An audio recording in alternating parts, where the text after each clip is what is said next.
Olá, e aí, como que você tá? Que bom te receber aqui no app, edição número 127. Que bacana! E mais uma vez aqui munido de amigos de vários lugares deste país e também aí da nossa embaixadora. Eu vou começar por ela, viu? Ô, Letícia, que bom ter você aqui. Muito obrigada, eu que agradeço por estar aqui hoje. Como a gente vem falando em todas as edições do AppCast, o nosso presidente aí colocou esta bela juventude para ajudar esses barba branca aqui a fazer o podcast e a trazer ótimos convidados. Obrigado aí por tudo que vocês têm feito, viu, Letícia?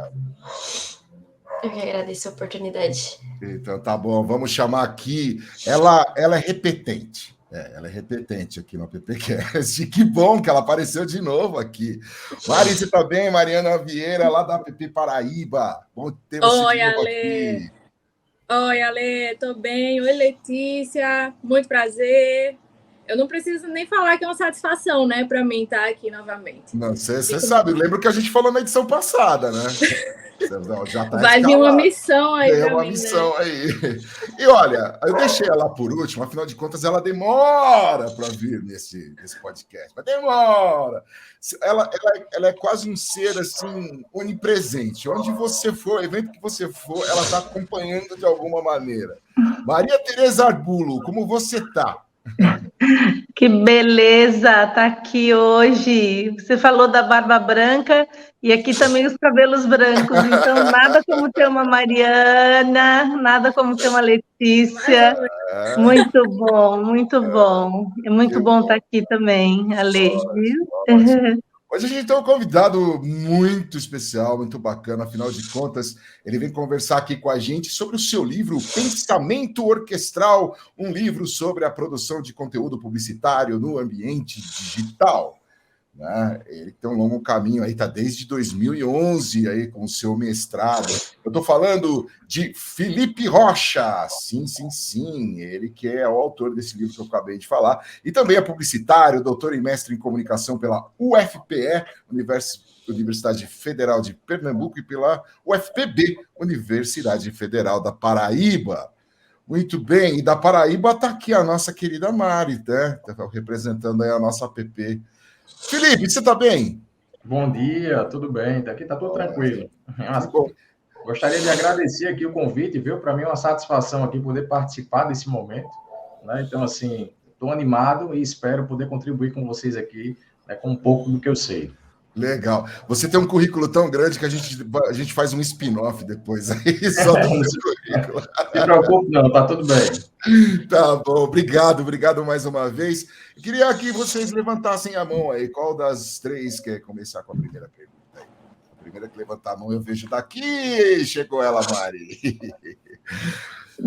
Eu quero começar, eu quero ser anfitriã, né? Além de conterrânea, porque realmente eu acho que eu preciso reafirmar o quanto eu fico feliz em ter um paraibano, além de mim, também participando de um canal como esse, né, que chega em tantos lugares do Brasil e até, enfim, para profissionais que estão espalhados pelo mundo, mas que são brasileiros também, falando sobre uma produção nossa, né?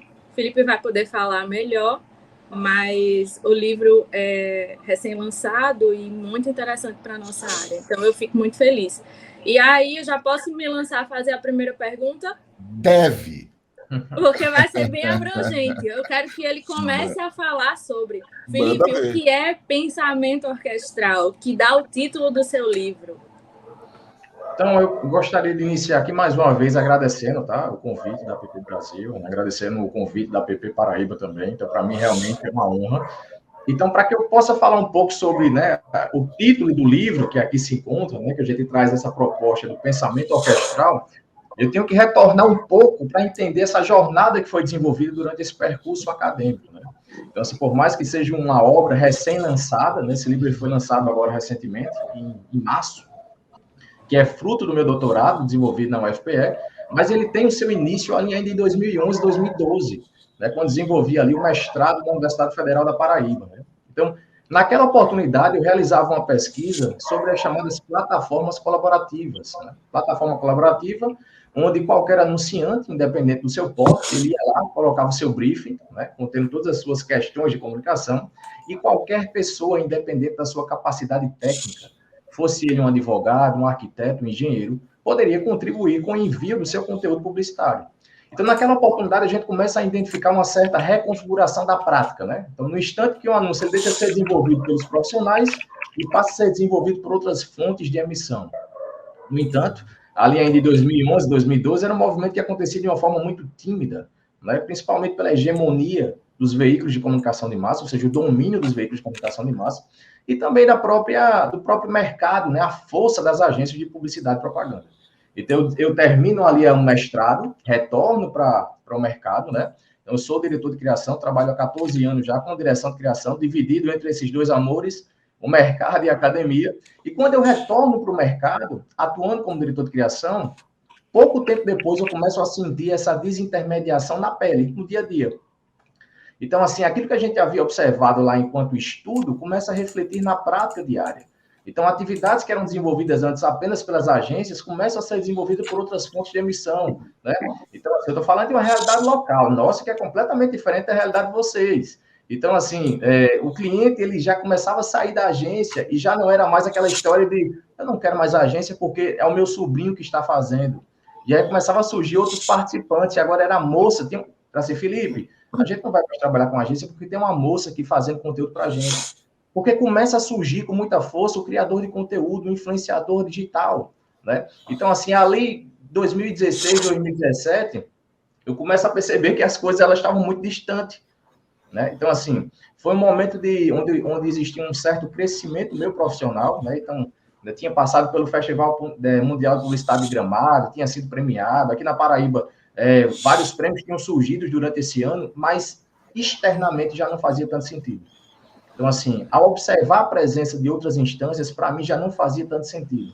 Então, já era muito nítido para mim que existia uma certa disputa de campo, né? E que não havia mais uma hegemonia da prática publicitária como a gente conhecia antes, aquela hegemonia, né, desenvolvida aí desde 1970, né? Então, assim, e aí a gente retorna para a academia, né? Quando a gente fala esse retorno para a academia, é como se fosse algo muito simples, né?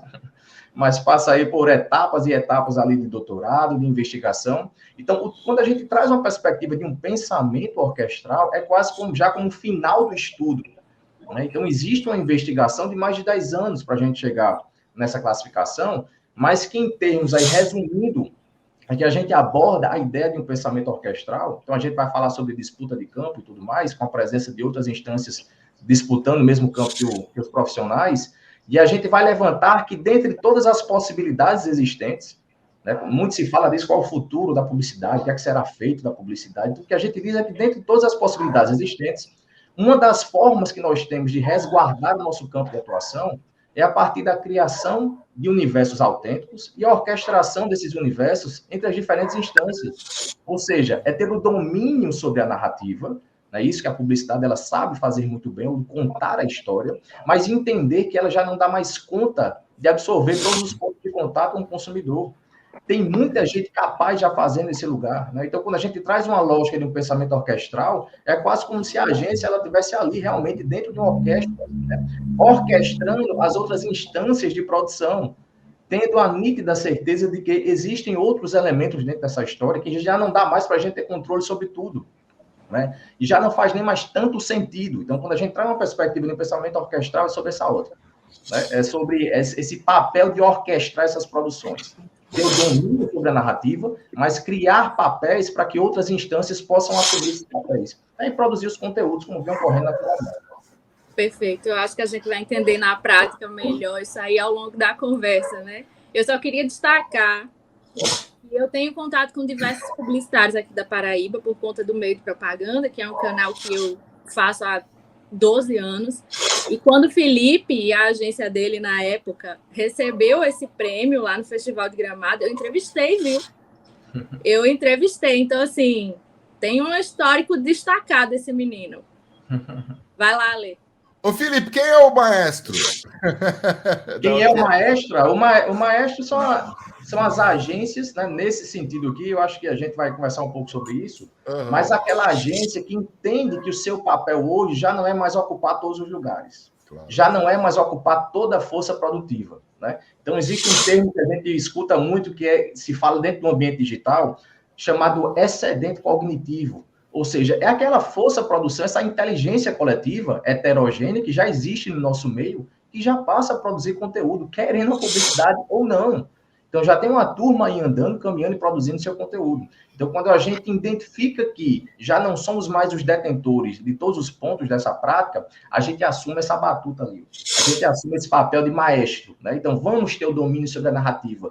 Vamos ter o domínio sobre as possibilidades estratégicas do negócio. E aí a gente divide esses papéis e deixa que as pessoas criem. Tem muita gente fazendo isso muito bem. É muito bom.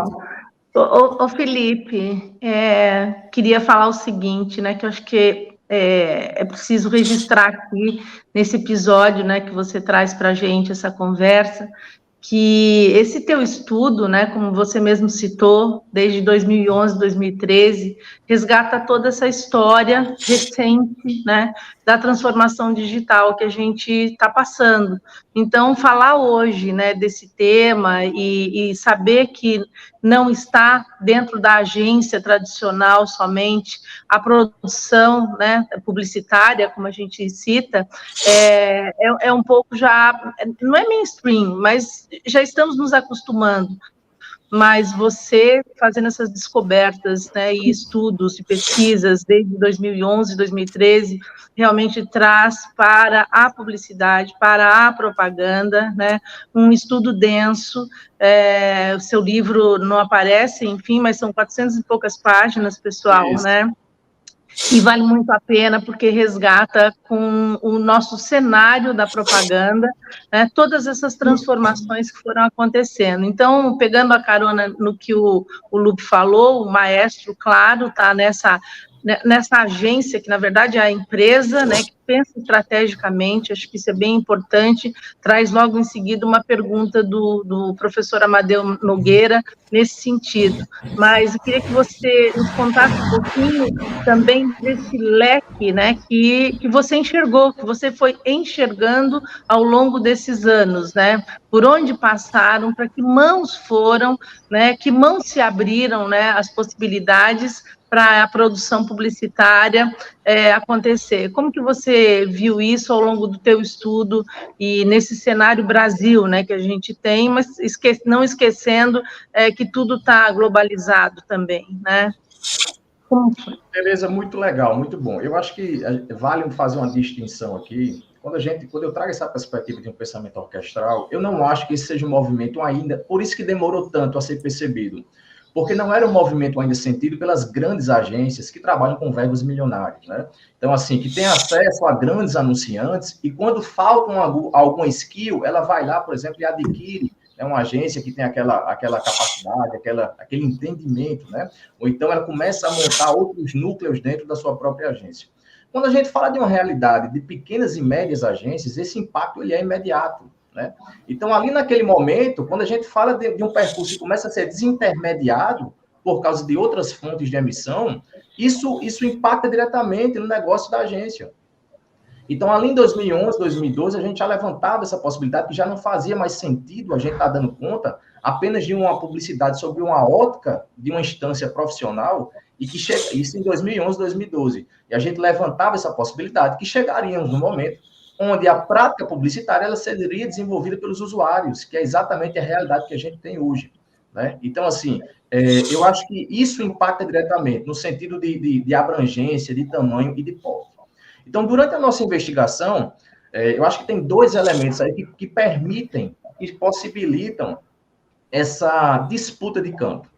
Né? Porque eu acho que se esse estudo ele tem um certo mérito nesse sentido, é por olhar, por tentar ampliar o seu olhar para instâncias que são pouco observadas. Então, sempre que a gente fala de uma disputa de campo no segmento profissional, a gente tem um costume de olhar para outros profissionais, né? Então, assim, é uma consultoria criativa, não são agências híbridas, modelos híbridos, né? Estudos de design. Então, assim, a gente passa a entender que tem muita gente disputando o mesmo campo. E eu começo a identificar que existem instâncias diferentes que as pessoas não estão observando, né? Então, assim, dentro dessa perspectiva dessa disputa de campo, a gente indica que hoje o nosso campo é disputado pelo que a gente define como C4, o cliente, o creator, o criativo e o consumidor, né? Então, assim, o cliente, pela perspectiva do próprio dono do produto e serviço, que passa a realizar suas próprias produções. Então, se você imagina um cenário de uma agência imensa, né, talvez isso passe despercebido, mas para uma pequena e uma média agência, quando o cliente ele consegue entender que aquilo que era desenvolvido pela agência, ele consegue dar conta, a gente é desintermediado dentro desse processo, né? Então, quando a gente traz a característica do creator, né, na relação de influenciador digital e de criador de conteúdo, que também passa a desenvolver as suas ações desintermediando as agências, às vezes essa relação, né, uma relação direta com os anunciantes. Então, a gente entende que essas práticas, essas instâncias, elas são muito bem orquestradas pelos profissionais, pelas as grandes agências, mas eu não posso desconsiderar esses movimentos que acontecem de forma direta, né? Então, assim, é o creator que vai diretamente no anunciante, é o influenciador digital que vai diretamente no anunciante. Então, quando a gente fala de uma perspectiva de uma pequena e de uma média agência, esse creator, ele não é só o canal de conteúdo, ele não é só o canal que é utilizado ali, ele passa a ser o próprio produtor de conteúdo naquele sentido, né? Então, a gente traz também a perspectiva do cliente, do creator, do criativo.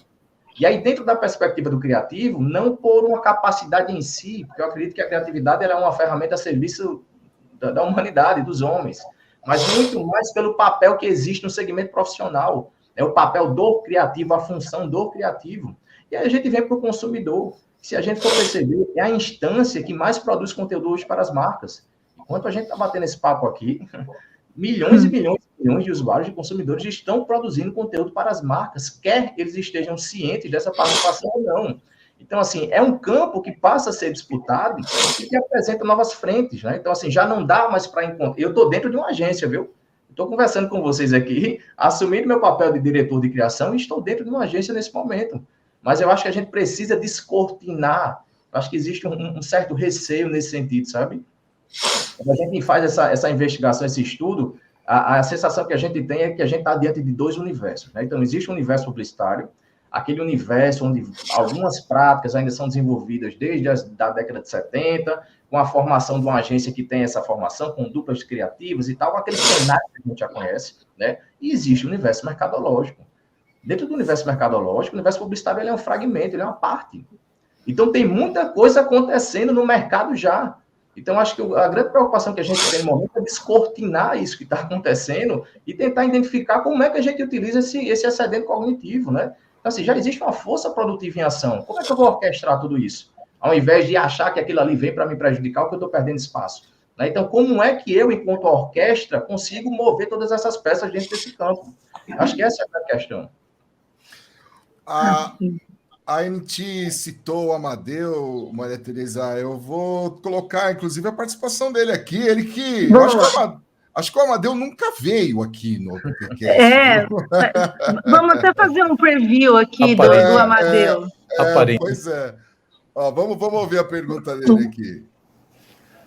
Aparentemente, o monitoramento digital ele substitui o maestro. Essa realidade tem que peso num contexto de planejamento de campanhas e principalmente num planejamento em que tenha que se considerar o lançamento de um novo produto, por exemplo.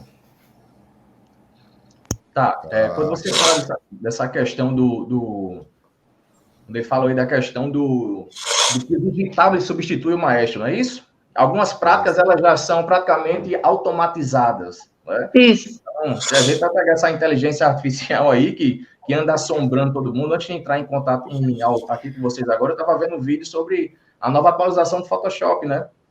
Que começa a inserir agora traços de elemento aí da inteligência artificial e que muita coisa ela consegue ser desenvolvida de uma forma já muito mais fácil do que ocorria anteriormente.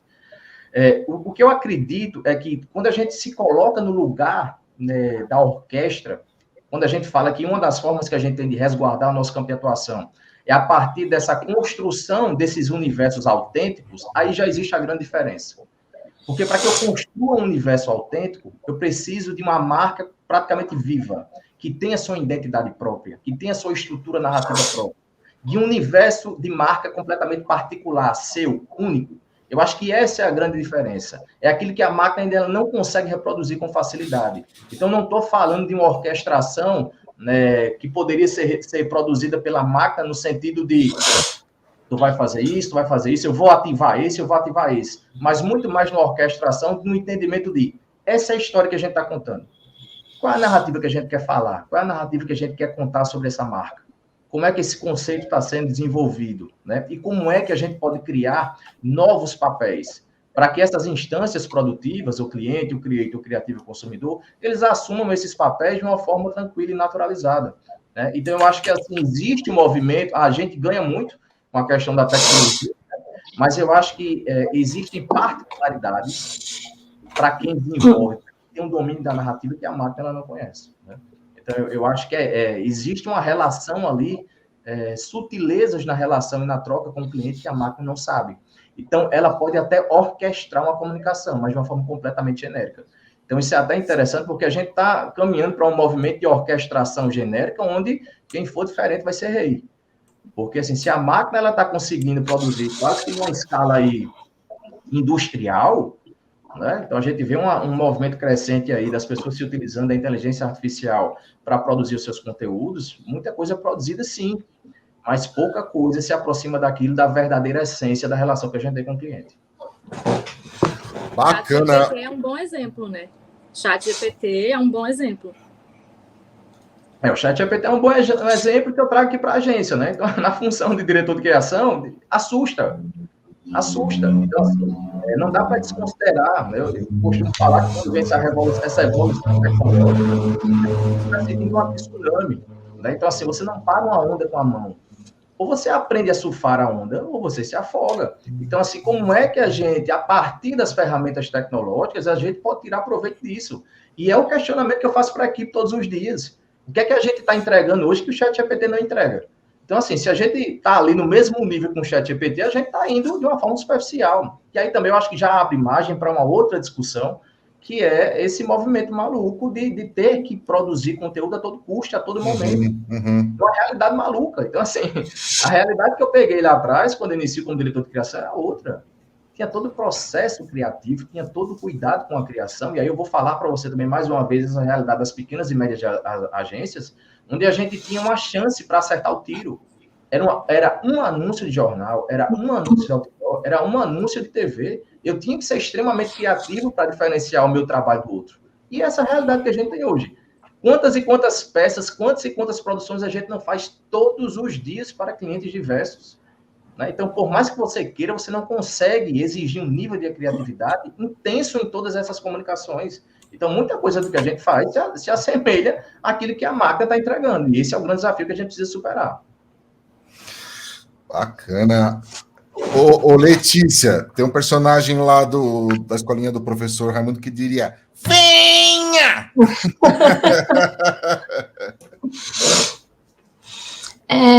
Eu tenho uma dúvida, na verdade. A gente estava conversando bastante sobre as antigas e as novas agências tendo que se adaptar a esse novo movimento. E eu, como aluna de publicidade, vou me formar esse ano, eu queria saber se você tem algum conselho para a gente, porque a gente na universidade ouve muito sobre como funcionam as agências e como faz para entrar lá, mas com essa mudança, como a gente deveria se preparar para esse mercado de trabalho. Letícia, sua pergunta, que é uma pergunta complicada, certo? Eu ouvi nos últimos 2 meses agora, né? Eu tive a oportunidade de estar na PUC, a convite da PUC Goiás, falando sobre o livro, passei aqui para o João Pessoa, pelo UFPB, passei pelo UFPE também, e a pergunta é a mesma dos alunos. Né? O que é que a gente faz frente a essa nova realidade? Como é que a gente vai agir diante de tudo isso, né? Então, assim, a realidade é outra. Então, o que eu disse para os alunos, que na época da minha formação ali, de 2005 ali, né, a criatividade, a criação, ela era o coração das agências. Então, assim, a gente tinha uma grade de uma faculdade onde todas as outras áreas, elas davam suporte à criação. Isso era muito comum, então tudo girava em torno de uma criação, né? Então, assim, hoje a gente tem uma realidade completamente diferente. Então, a gente não pode falar, Felipe, mas a publicidade sempre foi assim. Não é. A gente tem uma soma de pontos aí, principalmente com o avanço, a evolução da tecnologia, e aí é engraçado que quando a gente fala de uma disputa de campo, né, para a gente situar essa pergunta, a gente fala que essa disputa de campo ela passa a correr por 2 pontos. Pelo domínio de uma certa linguagem publicitária, as pessoas elas aprenderam a dominar uma certa linguagem publicitária, certo? Então, assim, se eu não posso classificar essas produções que o creator faz, que o consumidor faz, que o cliente faz como linguagem publicitária, por não ter uma habilidade ou ser uma habilitação no curso, a gente classifica como uma linguagem publicitária reflexiva, ou seja, da mesma forma que a publicidade espelha e reflete a sociedade passa a espelhar e refletir a publicidade todos os dias. Né? Então, se aproximando disso, então, assim, é um domínio sobre um certo tipo de linguagem associado ao avanço das ferramentas tecnológicas. Então, no livro, a gente faz uma investigação sobre as ferramentas pré-definidas. Ferramentas essas onde você, por meio de poucos cliques, você consegue produzir um conteúdo muito próximo daquilo que uma agência ela desenvolve hoje em dia. Né? Então, assim, como é que a gente vai atuar diante disso? Como é que a gente vai se preparar diante disso? Então, tem a grande questão de estar completamente ligado com a questão dos dados, do avanço da tecnologia, da informação, né? E do storytelling, do domínio sobre a narrativa, das partes estratégicas, do conhecimento mais aprofundado sobre os... Eu acho que esse é o melhor momento para a gente aproximar ainda mais o mercado e a academia. Né? É preciso que exista estudos e um aprofundamento nesse sentido, para que a gente consiga entender, e pelas experiências que eu tive agora nos últimos 2 meses, a gente está no movimento onde as faculdades estão tendo que rever a sua própria grade. É uma coisa que a gente identifica também no livro, a distância que existe desse profissional que estava sendo formado para a realidade do mercado. Então, assim, é realmente um momento de parar para entender quais são as novas possibilidades e entender que uma agência de publicidade é apenas um ponto dentro do que fazer ainda, né? Então, assim, é ter foco nessa parte da tecnologia, é ter foco nessa parte de business intelligence, data drive, né, inteligência de dados, mas não perder o foco também naquilo que é essencial para a gente, é ter o controle sobre a narrativa. Né? Por mais que a gente não venha produzir todos os pontos de comunicação, a gente precisa ter o controle sobre a narrativa. Né? Então, a parte de storytelling, criatividade e focar nessa parte estratégica. Isso é o que eu poderia tentar passar para você para tentar lhe ajudar. Muito bom, Felipe. Nesse teu estudo, quando você viu de verdade o momento da virada? Porque o Felipe, né, como ele já nos contou, ele é um cara da academia, né? Quer dizer, ele se debruçou sobre esse estudo durante 10 anos, praticamente, um pouco mais, né? E, ao mesmo tempo, como ele disse também, ele está lá dentro da agência, quer dizer, tem mais de 10 anos de trabalho, um monte de prêmios aí que, né, a gente pode contar, prêmios em Gramado, prêmios incríveis na área de design, sempre na área de criação. E você deve ter percebido esse momento da virada, de fato, que foi avançando. E eu queria saber se a pandemia teve potencializou isso e acelerou aquilo que você já estava vendo desde 2011, 2013. Você estava vendo, a gente também estava sentindo, né, no mercado, mas agora você tem uma base toda para nos mostrar isso através de pesquisa. Como que você viu esse movimento avançando e o momento da virada?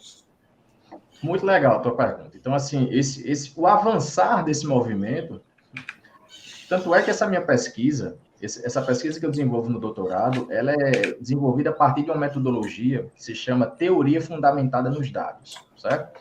Então, assim, já fazia um tempo que eu levantava essa mão e dizia assim, ei, pessoal, as coisas estão diferentes, né? Se a gente continuar do mesmo jeito que a gente está aqui, a gente não tem dura mais 5 anos de mercado. Ou a gente se movimenta, ou a gente vai sair do jogo. E minha voz, eu fico brincando com todo mundo, é como se fosse muito baixinha ali naquele momento, sabe? E aí eu fico, deixa eu investigar o que está acontecendo.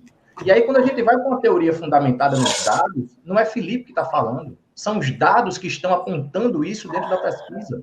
né? Então, eu faço uma análise muito robusta inicialmente, né, do segmento profissional, e são os dados que me apresentam esses fatos.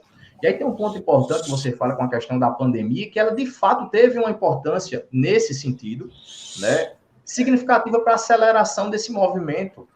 Né? Então, assim, no momento mais crítico da pandemia, que a gente fica ali 5, 6 meses, muita coisa parou dentro da publicidade. Então, assim, vou falar uma realidade local. As produtoras estavam fechadas, a gente não tinha como produzir nada. Então, assim, o que é que acontece? A comunicação não poderia parar. Então, as pessoas elas começam a identificar ferramentas pré-definidas e começa a ser uma explosão de ferramenta pré-definida, possibilitando com que tanto profissionais quanto amadores construíssem a sua comunicação sem sair de casa. Esse aqui é um exemplo, né, Felipe? Isso aí. Estamos num exemplo, né? Estamos em uma ferramenta desenvolvida justamente... Exatamente, que surge por essa impossibilidade, né? Então, a gente começa a perceber também o próprio movimento, né, das televisões, das TVs, né, que começam a apresentar suas plataformas para que você desenvolva tudo, sem precisar necessariamente estar ali no contato com o segmento profissional. Então, assim, é um movimento que vem para acelerar, e aí a grande questão é essa. O que é que acontece? O movimento, ele passa, só que muita gente percebe que eu consigo fazer sozinho. Então, a grande questão é essa. Vem o movimento, surge um aprendizado, né? O movimento, ele passa, a pandemia, ela passa, né? Da forma como a gente tinha, as pessoas começam a identificar que eu consigo fazer isso sozinho, como a gente está vendo aqui. A gente não precisa mais estar reunido no mesmo lugar. A gente consegue fazer isso de uma forma mais simplificada com o auxílio das ferramentas tecnológicas. Então, esse movimento que a gente passou, ele vem realmente para acelerar, principalmente com essa explosão de plataformas e ferramentas pré-definidas, né? Mari. Oi! Quero falar de prática. Felipe, é um diferencial você ser um profissional de publicidade e transitar tanto de volta, retornar sempre para a academia para buscar fundamentação, né? O que é que influencia e, de alguma forma, contribui, é claro, para a prática publicitária dentro da agência, todo esse conhecimento, traduzindo, né? Tirando o extrato da pesquisa, como é na prática que funciona a regência e tudo mais, enfim, na tua prática enquanto publicitário de agência. Tá, então aqui, essa fala que ela vai para a Letícia, tá, Letícia? Então, assim, uma coisa que eu nunca desassociei teoria de prática, sabe? Então, assim, a turma geralmente falava que eu costumava estudar publicidade como que eu estudava para medicina. Então, assim, era realmente algo que era minha paixão. Então, eu nunca desassociei teoria de prática. Eu acho que é uma coisa extremamente complicada. Então, assim, eu defendo campanhas publicitárias todas as semanas. Em todas as minhas campanhas, eu tenho todo o arcabouço teórico para defender. Não é que eu vá chegar na frente do cliente e vá levantar nome de autores e tudo mais, mas eu sei do que eu estou fazendo porque tem um embasamento teórico muito forte. Então, assim, eu acho que mais do que nunca, esse movimento, ele pede essa aproximação do mercado com a academia e uma preparação no sentido de uma preparação teórica, sim. Então, numa realidade dessa, onde a máquina ela consegue se aproximar daquilo que a gente fazia, como é que eu vou justificar o meu valor? Como é que eu vou diferenciar o meu valor em relação à máquina? O investimento em uma agência de publicidade ela é muito maior. Então, assim, não é o defender a campanha, não é apresentar a campanha e dizer que a campanha é dessa forma. É ter conhecimento aprofundado sobre tudo aquilo que tu está falando. Então, assim, eu não consigo identificar uma prática que ocorra desassociada da teoria e vice-versa. Era uma coisa que geralmente a gente vê também muito na academia, professores com pouco tempo de prática no mercado. Então, eu acho que é uma coisa que impacta diretamente a formação dos profissionais, né? Porque, assim, o mercado é outro. A bibliografia utilizada em determinadas situações, ela ainda é aquela lá atrás. A gente ainda tem nos textos máquina de datilografia, né? Então, assim, não dá. Então, é uma coisa que tem que andar de mãos dadas, tem que andar junto ali, né? Então, é um movimento realmente que necessita de uma profundidade muito maior, principalmente frente às novas demandas que a gente tem aqui e o avançar da inteligência artificial também. Então, é só para esclarecer, então, esse funcionamento seria seria mais perfeito para o funcionamento de uma agência de médio a pequeno porte. Nesse sentido do pensamento orquestral, o que é que acontece? É aquilo que eu tinha falado lá no início, né? Eu acho que é um movimento que impacta diretamente pequenas e médias agências, né? Porque a gente consegue orquestrar. Quando a gente vai para uma realidade de pequenas e médias agências, a gente tem agências específicas. Eu tenho uma agência de publicidade, né, que ela tenta dar conta disso. Eu tenho uma agência que ela tenta dar conta da prática das redes sociais. Então, são coisas específicas, diferente de uma grande agência que tem braços em todo lugar. Então, assim, uma grande agência, uma agência de grande porte, ela consegue suprir todos esses lados. Então, o que a gente está trazendo é uma prática, é uma metodologia que se aplica a uma pequena e média agência, exatamente por isso, por entender que eu não preciso fazer tudo. O cliente, ele já consegue desenvolver o papel dele. O creator, o influenciador, ele consegue desenvolver o papel dele, e muito melhor do que eu. Eu acho que isso é uma grande situação também que ocorre dentro do mercado, que a gente querer tanto ocupar todos os espaços, que a gente quer escrever até aquilo que o influenciador vai falar. Né? Então, assim, quem melhor do que o influenciador para falar com sua audiência, por que eu vou me meter nesse papel? Então, assim, falando enquanto orquestra, o cara já está com a ferramenta na mão, ele sabe tocar o instrumento dele melhor que eu, por que eu vou assumir o papel dele? Então, assim, eu preciso ter o domínio sobre a narrativa e dizer para ele o que é que eu quero. Né? Então, assim, dentro desse universo que foi criado, você vai seguir com esse papel. E sempre que esse cenário aparecer para você, você vai tocar o instrumento dessa forma. Então, assim, é quase como, assim, já tem muita gente criando. Como é que a gente utiliza esse potencial que já existe no ambiente digital a nosso favor, né? Ao invés de tentar assumir todas as áreas que eu não consigo. Acho que a grande questão é essa. O Felipe, eu acho que também é bem conceitual, né? Enfim, eu queria que você contasse um pouquinho sobre essa questão. Eu digo conceitual porque você sempre se refere, sempre não, mas enfim, nessa última resposta agora e dentro da colocação que Mariana fez, as agências de pequeno porte, médio porte, sofreram esse movimento, sofrem esse movimento, né? Mas no lado conceitual da criação publicitária, se a gente trouxer também para as grandes agências, né? Todos nós sofremos, né? Porque essa transformação, ela atinge a nossa profissão, né? O nosso ofício, né? Sim. Enquanto publicitários. E eu acredito e vejo isso nas grandes agências também, um grande movimento, né, nesse sentido de desapegar, vamos dizer assim, tá, do poder, né, e do glamour, que já acabou faz tempo, você cita inclusive no livro, e a gente lembra bem da década de 70, 80, e nos desapegamos disso, porque sentimos, né, que é um movimento, uma transformação que começou com a digital, mas que vai passar por todos os modelos de negócio também. Então, quando a gente ouve vozes, né, assim como do Luiz Lara, por exemplo, sim, vou citar porque tem um artigo recente dele, que ele fala do investimento de mídia, que não é só a mídia tradicional, hoje a gente sabe, porque o próprio SEMP, onde o Luiz Lara está à frente, já trouxe os digitais para junto de si, porque a gente percebe esse movimento de transformação forte. E o investimento ainda foi na ordem, mas muito, muito forte. 326 agências, vou fazer essa colocação para a gente poder situar para o nosso universo também. 326 agências reportaram para o SEMP, que a gente sabe que hoje está num novo momento. A internet bloqueou a MC. Uma grande pergunta estava sendo formulada, viu? Das grandes agências. E teve a contribuição de todo o mercado também que está afiliado ao SEMP.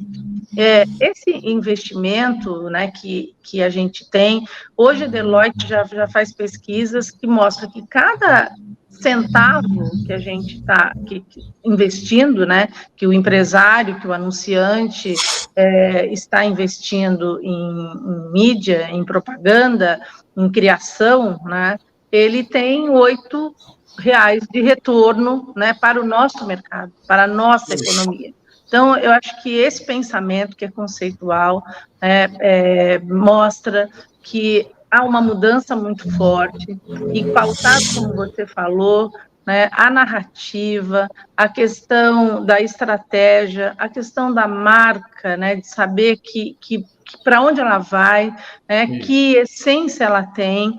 Acho que essas coisas, esses atributos todos, que fazem com que o maestro, tanto na agência grande, como na pequena e como na média, possam realmente evoluir na nossa atribuição, sem ter o apego, por exemplo, de saber o que o influencer vai conversar com o seu público. E também, ilustrando isso que você falou, né, queria que você comentasse um pouco sobre as marcas nativas digitais. Essa é uma prova que uma marca forte, né, que não é de uma pequena, não nasceu numa pequena agência nem numa média, uma marca forte, pode estar, né, também nesse mesmo movimento que você está citando, né, que a gente vê mais naturalmente na pequena e na média empresa, na agência, né, Mariana, como você está perguntando, mas ela atinge a todos, né, todas as grandes agências estão passando por isso também, não é? Sim.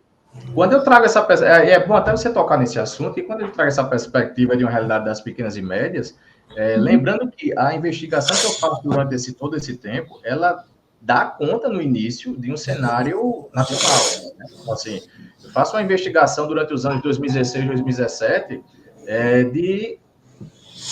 de mais de 170, 180 matérias veiculadas aí por os grandes jornais aí, os periódicos da área de publicidade e propaganda, tentando fazer o levantamento desses dados, né? Então, a gente vai falar de 170, 180 matérias, cada matéria aí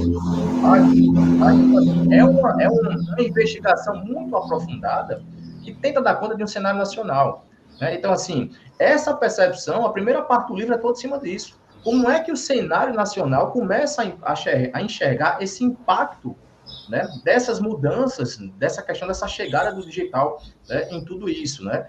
E essa é uma percepção, Maria Tereza, que a gente encontra também no cenário lá, né, nas grandes agências também. Esse entendimento de que essa fronteira, de uma certa forma, ela foi diluída, né? Onde é que começa, onde é que finaliza, onde é que termina o papel das agências, né? Essa identificação de que as ferramentas que a gente utilizava antigamente, elas já não são mais suficientes para dar conta dos problemas reais, né? Dos problemas do dia a dia. Então, tem muita coisa sendo impactada, mas que chega também no cenário nacional. Dentro da nossa investigação, Maria, acho que tem um ponto também importante, que para a gente foi uma virada de chave, né? Então, quando a gente fala nesse segmento, e aí muito relatado pelo segmento profissional, no sentido de uma virada de chave dessa busca incessante que o nosso mercado ela sempre teve em busca de ideias completamente criativas, disruptivas e tudo mais, em detrimento a essa tentativa de promover uma conexão genuína entre as marcas. Então, são marcas que estão exigindo da gente muito mais que a gente promova estratégias, ideias e narrativas com força para que exista uma promoção dessa conexão genuína e que seja completamente disruptivo, porque assim não leve para lugar nenhum. Então, se a gente consegue juntar essas duas coisas num único lugar, melhor ainda para a gente, né? E aí você falou da questão do ambiente digital, né? Essa realidade dessas agências, desse ambiente que já nasce dentro dessa estrutura. Acho que para essas agências é muito mais fácil. Então, se você já nasce numa estrutura, se você já é um nativo digital, você não percebe muito aquilo que a gente vem percebendo dessa mudança, né? Então, o que é que acontece? Se a gente vem para uma realidade dessa, onde a própria estrutura organizacional dentro das agências, ela precisa apresentar novas skills, né? Trazer novos profissionais, construir novas habilidades. Se você pega uma agência de uma estrutura de um porte muito grande, fazer essa mudança dá muito trabalho. Então, isso é uma percepção que a gente tem também do próprio segmento lá do nacional, quando vem relatar isso, do Rio, de São Paulo, dizer assim, rapaz, é muito mais fácil a gente adquirir pequenas e médias agências ali, a gente faz essa aquisição, a gente amplia o nosso portfólio de coisas que a gente já não tem mais tanto domínio, e a gente segue nessa estrutura mais tradicional. Mas quando a gente vem para esse modelo dessas agências nativas, o movimento ele é mais, acho que ele flui de uma forma mais orgânica, né? Ele não tem a dificuldade de ter que reestruturar toda a sua cadeia de produção, porque ele já sabe que a realidade dele já é essa. Já nasceu assim, né? Já nasceu assim. Né? Então, toda essa discussão que a gente está tendo aqui, para já não faz mais nem sentido. Dizer assim, jeito não é assim, não. Não é porque vocês estão discutindo sobre isso e a minha realidade é completamente diferente. Então, esse movimento, ele é muito mais fácil. Mais fluido, mais óbvio. Desculpa, tipo, cortei, Felipe, perdão. Que é isso, Ale? Ah, não, tá bom. Não, é que tem a nossa Letícia aqui também para vir para a roda, senão ela não vai falar com vocês, gente. Diga lá, Letícia. Eu queria, na verdade, que você desse sua opinião, mandasse um recado, uma dica, porque a PP ela tem essa missão, né? De trazer a academia perto do mercado e fazer essa junção, principalmente agora com nós embaixadoras, assim. E essa entidade já está tipo, 80 anos e sempre em transformação. Eu queria que você mandasse um recado. Não, eu acho o recado aqui é mais de parabenizar mesmo, sabe? Assim, realmente um motivo de orgulho para a gente. E aí eu já deixei claro aqui que eu sou uma pessoa apaixonada pelo mercado e pela academia. Então, quando a gente vê uma entidade dessa que tem essa preocupação de fomentar da melhor forma a junção desses dois elementos, para mim é um sonho.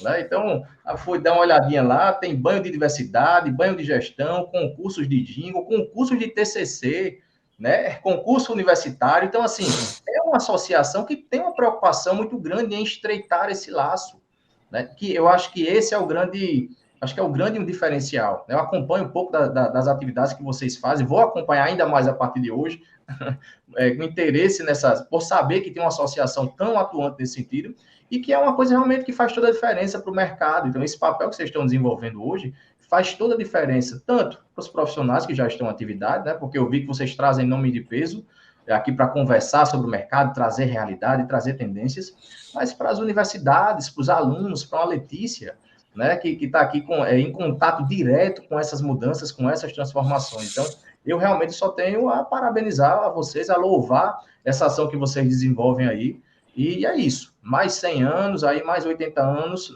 nesse sistema, nessa pegada, que o caminho é exatamente esse. Ô Felipe, a gente tem aqui no AppCast, e em breve a gente vai ter mais uma edição, do Carreiras. Sim. Hoje praticamente está sendo isso, viu? Que a gente coloca os alunos aqui para participar de diversas universidades e tal. Mas aqui, como todo mundo é aluno, então a gente vai considerar isso aqui um Carreiras, não é, Mariana?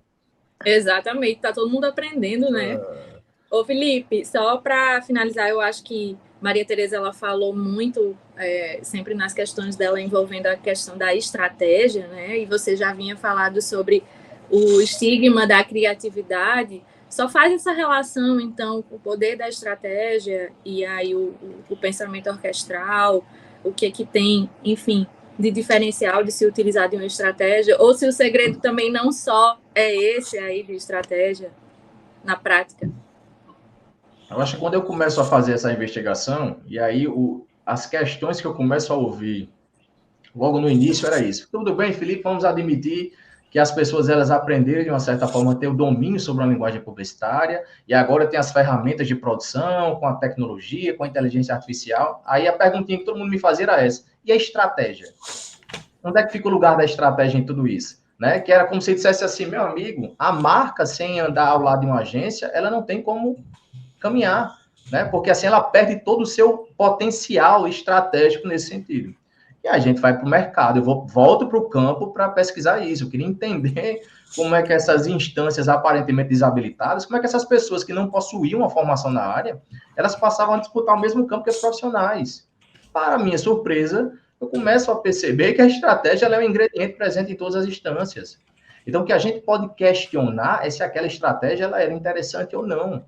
Mas eu acho que a gente não pode fazer de conta que todos esses movimentos eles ocorrem de uma forma aleatória. O creator, o cliente, o criativo, os consumidores, eles têm uma base estratégica muito grande. No livro eu falo um pouquinho sobre isso. Eu falo sobre um conceito que eu trago sobre reflexividade dos pares.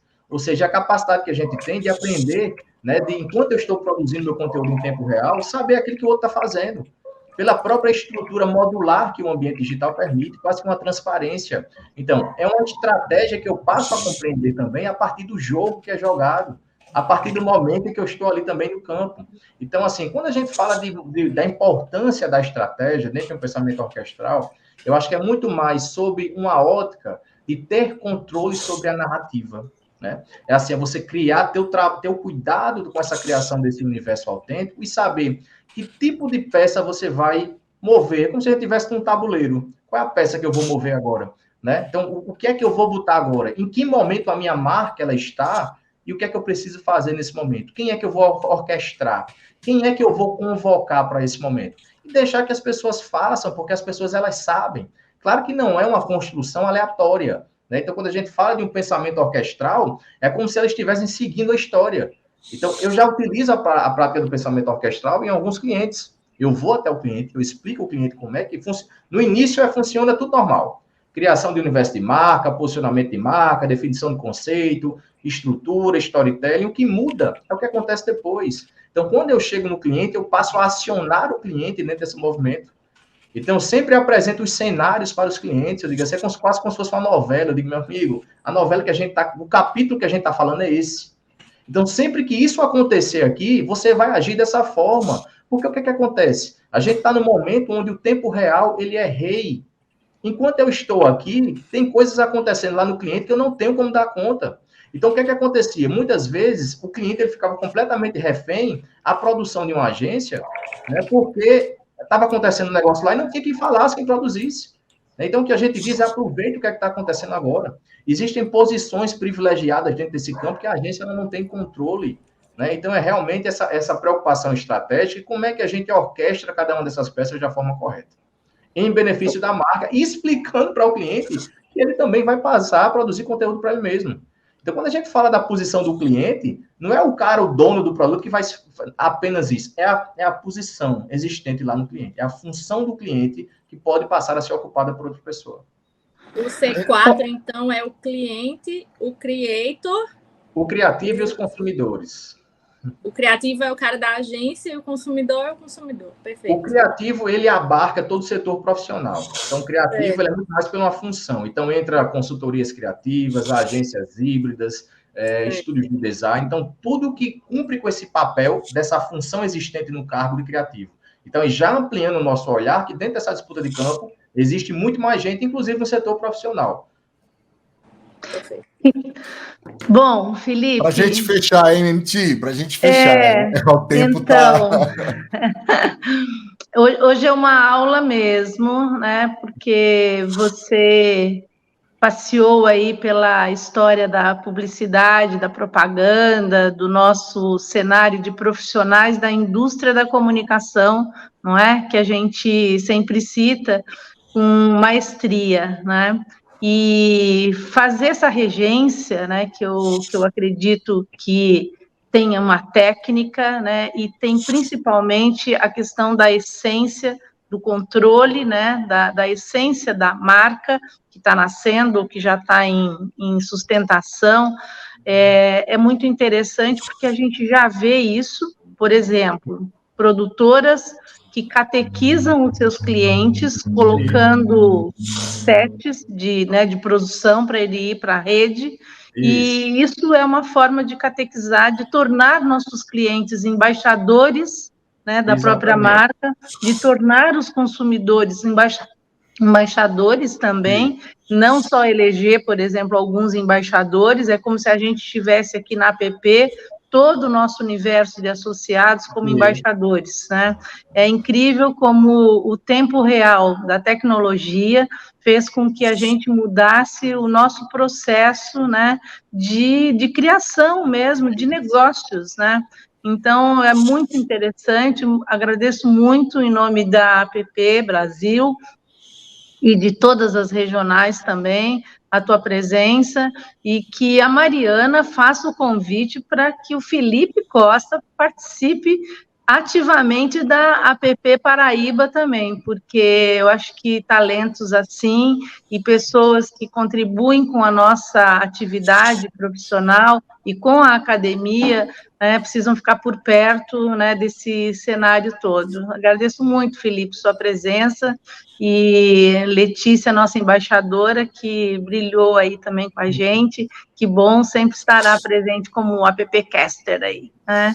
E a Mariana, que nos trouxe o Felipe Costa Rocha, desculpa, para poder falar com a gente. Lupe, essa app, AppCast, esse episódio foi bem diferenciado, porque tivemos um autor publicitário que nos conta uma nova história sobre a nossa área mesmo, não é?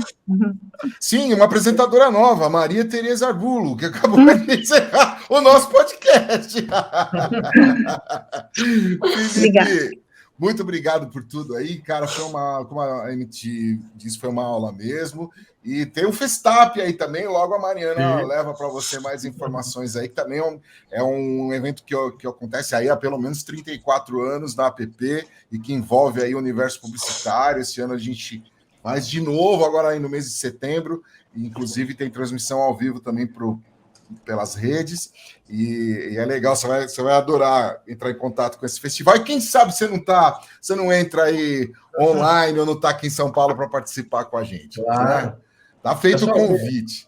Tá, eu gostaria realmente de agradecer, viu, esse momento aqui, muito obrigado pela oportunidade. Então, assim, falar sobre toda essa estrutura aqui que eu amo, que eu sou apaixonado, para mim é muito bom. Gostaria de agradecer e de parabenizar o trabalho de vocês. Então, espero realmente que eu tenha conseguido aí contribuir de alguma forma com o vídeo livre e me coloco à disposição também. Perfeito. A gente gostou também do Dog, que está aí. Fala para ele que as considerações dele também foram bem legais. Esse Dog aqui, esse não é meu, não. Não é seu, não? Mas fala para ele. Pelo menos ele estava participando.